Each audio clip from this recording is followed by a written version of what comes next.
Now we'll start with the sternum. Sternum is elongated flat bone which occupies the anterior and middle portion of thoracic wall. It consists of three parts: manubrium sterni, body and Ziefert process. This manubrium sterni is also known as prosternum, body is known as mesosternum and Ziefert process is known as metasternum.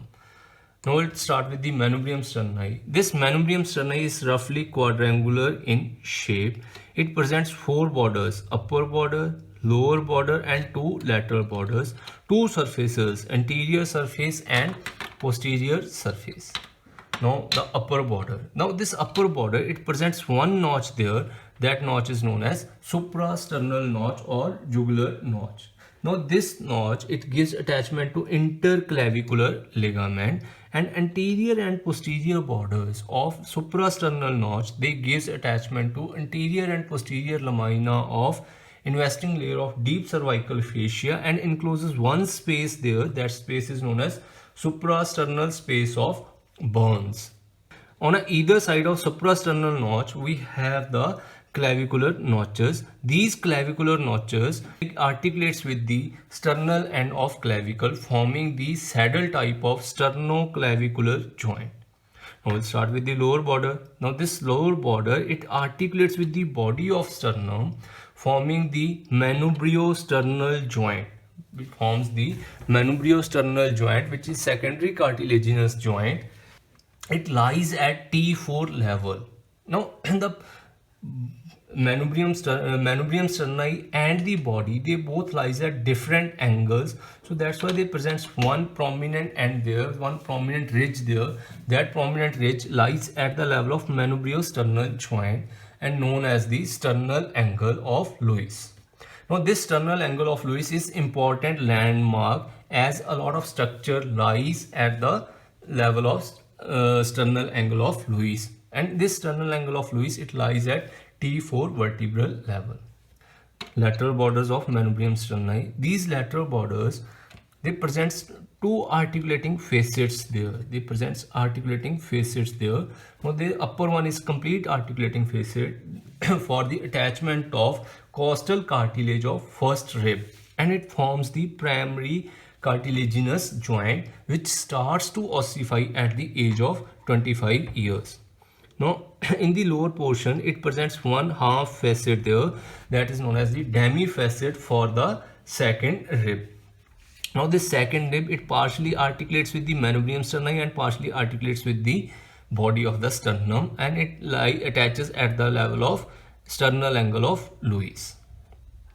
Now the area of lateral border which lies between these two facets, that forms the anterior boundary of first intercostal space, and this area, it gives attachment to anterior intercostal membrane and internal intercostal muscle. Now the anterior surface of manubrium sterni, now this is directed downwards and forwards. It is convex from side to side and slightly concave from above downwards. Now this anterior surface, it gives attachment to pectoralis major muscle and sternocleidomastoid muscle. Now what about the posterior surface?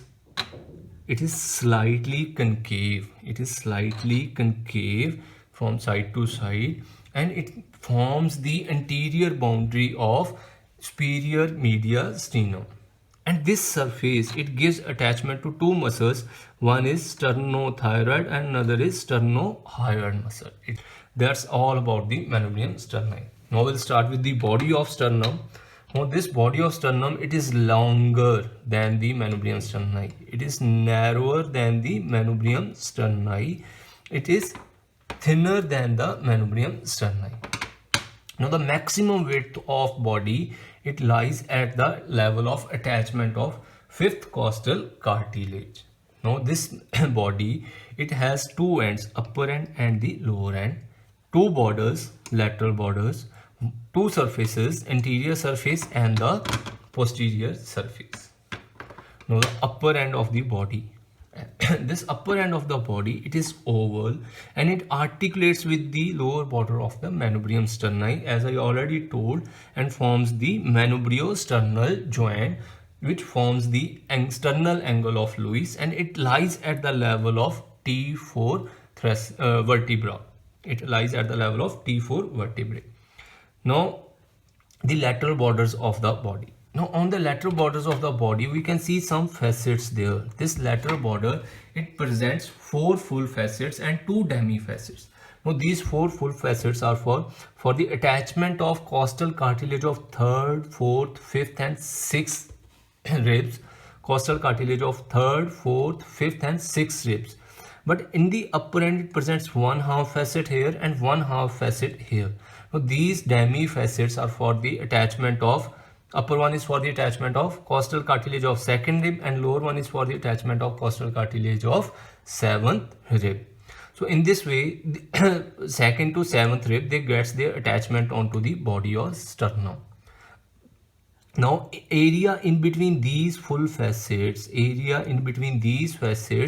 that forms the anterior boundary of 2nd, 3rd, 4th and 5th intercostal spaces. It forms the anterior boundary of 2nd, 3rd, 4th and 5th and 6th intercostal spaces, and again it gives attachment to the anterior intercostal membrane and the internal intercostal muscle. Now, the anterior surface of the body. Now, on the anterior surface of the body, we can see some transverse ridges. Now, these transverse ridges are the line of attachment of the sternabrae. What are sternabrae? During the development, what happens? This body, it develops as a 4 different segments develops initially, and these segments, they fuse to form the body of sternum. Now, where we have the line of fusion, that line of fusion is the transverse ridges, what we can see on the anterior surface and the posterior surface of the body of the sternum. Now, this anterior surface, it is directed downward, it is directed forwards, and it gives attachment to pectoralis major muscle on both the sides. Posterior surface of the body, it is slightly concave, and presents the transverse lines, again the line of fusion of sternabrae, and it gives attachment to the sternocostalis muscle in the lower portion. The posterior surface of the body, it is related to the right pleura throughout its length, whereas onto the left side, only the upper portion, it is related to the left pleura or the left anterior border of the left lung. Ziegfeld process is the smallest and most variable part of the sternum. It may be triangular with pointed tip, it may be broad with flat tip, it may be bifid, and it may be deflected to one side. This Ziegfeld process, anteriorly, it gives attachment to the muscles of anterior abdominal wall, whereas posteriorly it gives attachment to some fibers of sternocostalis muscles, and it gives attachment to the sternal origin of diaphragm.